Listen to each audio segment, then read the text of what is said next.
I'm Dr. Nolte, and this is Blind Politics. That brings us to candidate number 4, who is former South Carolina governor and UN ambassador Nikki Haley. Haley has an incredibly compelling biography and background on paper. The child of Indian immigrants who rose to be governor of South Carolina and UN ambassador.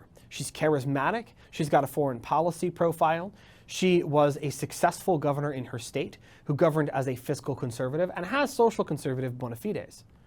On paper, Nikki Haley is almost the perfect candidate.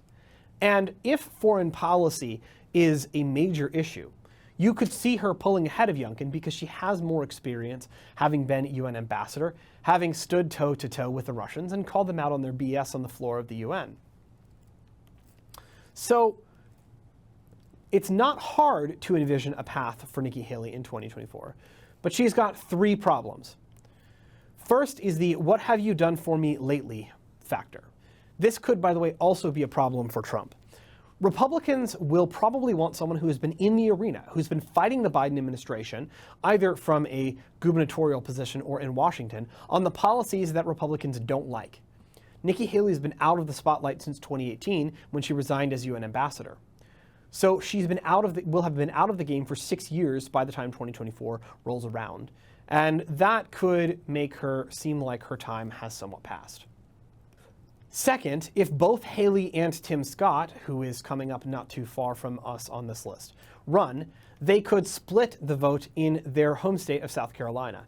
And South Carolina would be a must-win for either Haley or Scott.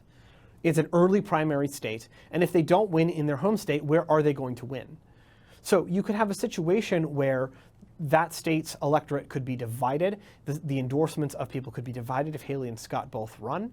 And that's a potential problem for Haley. So she and Scott would have to work out, I think, beforehand, which one of them is actually going to run, because only one of them can run. The other challenge is if you're the home state governor and you win South Carolina, that somewhat blunts the impact of winning South Carolina, which normally gets you a big boost moving into Florida and Super Tuesday. It's not a deal breaker necessarily, but it could make things more difficult for Nikki Haley.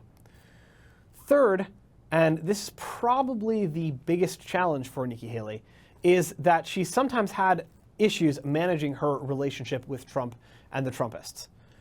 Meaning she has easily gotten tripped up in the past, sometimes seeming too supportive of Trump, sometimes seeming too critical of Trump, and you could see her being alienated from both his critics, who are not as many in the party, and his supporters at the same time.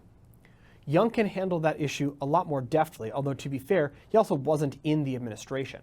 And so Youngkin is someone who could get the support of both factions in a way that might be trickier for Haley to pull off.